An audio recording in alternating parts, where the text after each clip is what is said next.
You spent 17 years in classrooms. Nobody ever taught you how to close a sale, read a contract, or tell if a business idea is actually worth your time. That's not an accident. That's the whole system working exactly as designed. Here's what this video actually gives you. Not another school failed us rant, but the real list of skills that separate people who build wealth from people who just clock in for it, and the actual mechanics of how those skills get built. But before we get into that, you need to understand why the gap exists in the first place. Because the reason is stranger than the system is broken. Picture the classic straight-A student. Perfect transcript, valedictorian speech, the whole package. Fast forward 10 years. They're excellent at following instructions inside somebody else's company. Meanwhile, the kid who barely passed algebra is running 3 side businesses out of his garage because he spent his teenage years learning how to talk people into things, not how to bubble in the right answer on a Scantron. Why does this keep happening to smart people? Because school was never built to create business owners. It was built during the Industrial Revolution to create reliable factory workers and obedient employees, people who show up on time, follow procedures, and don't ask why. That's not a conspiracy theory. That's literally documented in how the modern school system was designed. Sit in rows, raise your hand, wait for permission. Grades reward memorization and compliance, not judgment, risk-taking, or persuasion. So the guy who dropped 100 grand on an MBA and still can't close a client meeting isn't unusual. He's the predictable output of the machine. He can build a discounted cash flow model in Excel. He cannot get a stranger to say yes. Here's the sentence worth remembering. School teaches you to answer questions correctly. Business rewards you for asking the right question before anyone else even sees it. So what actually matters? Strip away the noise and it comes down to a short list nobody hands you a syllabus for. Sales sits at the top, not because it's glamorous, but because every single business, no matter the industry, dies the moment it can't move a product or a promise. Marketing is different. It's not persuasion. It's positioning. It's making sure the right eyeballs land on that promise before your competitors does. Negotiation is quieter than both, almost invisible, and it's the one that determines whether your margins survive contact with reality. Financial literacy isn't about spreadsheets. It's about reading a business's bloodstream, knowing where the cash is actually flowing before the numbers lie to you. Notice something.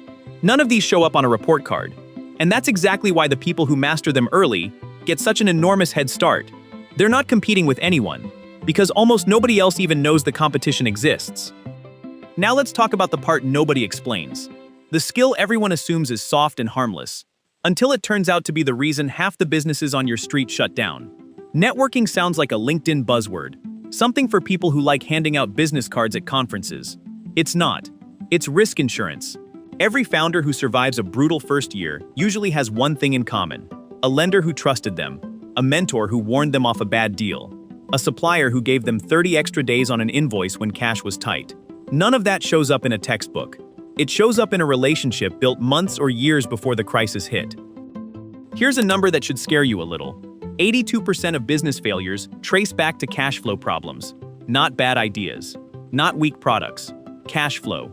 Meaning the business was actually working, customers were buying, and it still died because money came in too slow and went out too fast. That's not a strategy failure. That's a financial literacy failure. And financial literacy is the one subject that gets exactly 0 real estate in 12 years of schooling. So why does this matter to you? Because you can have the best product in your zip code and still go under in 18 months if you don't understand the difference between revenue and cash in hand. Now here's where the story gets a little personal. I once watched a friend land her first big client, an $8,000 contract, more money than she'd ever billed in a single month. She celebrated for exactly 1 week.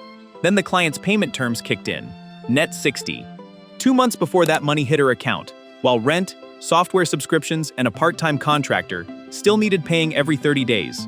She wasn't failing, she was just poor on paper for 8 weeks, and it nearly broke her. That's the twist.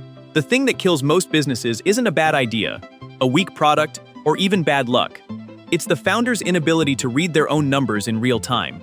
The obvious villain, competition, a bad economy, not enough customers, barely registers compared to the quiet killer sitting inside a spreadsheet nobody's checking. Passive income is just deferred labor, and an unread balance sheet is just a delayed bankruptcy. But numbers alone don't run a business. Leadership does. And leadership isn't giving orders. It's the ability to make a decision with 60% of the information you wish you had, and own the outcome either way. Think of a quarterback in the final 2 minutes of a game. He doesn't have a perfect view of the field. He has 3 seconds and a read on the defense. And he throws anyway. Founders who wait for certainty before deciding anything usually go broke waiting. This is the part that separates the people who actually build something from the people who just talk about building something. Decision-making under pressure isn't a personality trait you're born with. It's a rep count. The first 100 decisions feel awful. By decision 500, your gut has quietly become a data model, built from real failures, not theory. Problem-solving works the same way, but with a twist school gets backwards. In class, problems have one right answer, hidden in the back of the textbook. In business, most problems have 4 workable answers and 1 deadline. The skill isn't finding the answer. It's picking a good enough answer fast enough that it still matters by the time you execute it. Speed beats perfection almost every time, which is exactly the opposite of what a decade of grading on precision trained you to believe. Underneath sales, negotiation, marketing, and leadership is one skill that quietly powers all 4. And it's the one nobody puts on a syllabus because it can't be graded with a rubric. Understanding people. Not manipulating them, reading them. Knowing what someone actually fears when they say, "Let me think about it."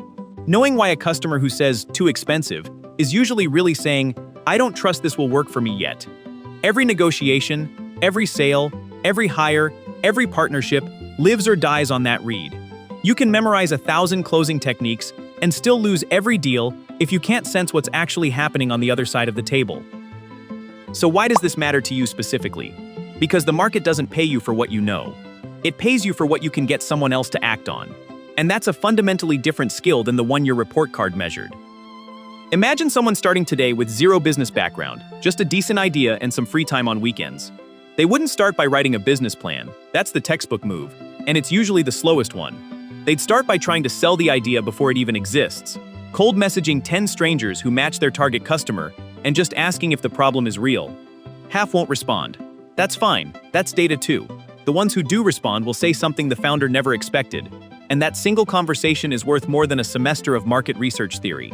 From there, pricing gets tested not with a spreadsheet formula, but with an actual number said out loud, to an actual human, watching their face when they hear it. Negotiation gets practiced not in a classroom roleplay, but in a real conversation with a supplier who has 0 reason to give a discount unless asked well. And the money gets tracked obsessively from day one, because the 82% statistic doesn't care how good the idea was. Notice something about that path. None of it required a degree. All of it required reps. Uncomfortable, unglamorous, occasionally embarrassing reps. Here's the uncomfortable truth sitting underneath everything covered so far. School optimizes you to avoid being wrong. Business rewards you for being wrong fast, in public, for cheap, and adjusting before it costs you real money. Those are opposite skills, trained by opposite systems, and almost nobody tells you that before you're 25, and wondering why your GPA didn't translate into anything. Which raises the real question worth sitting with. Not which of these skills to learn first, but which one you've been avoiding because it doesn't come naturally, because that's usually the one quietly running your ceiling. And figuring out which skill that actually is for you, and how you build it once school stops handing you a curriculum, that's a different conversation entirely. One that starts the moment you stop waiting for someone to teach it to you.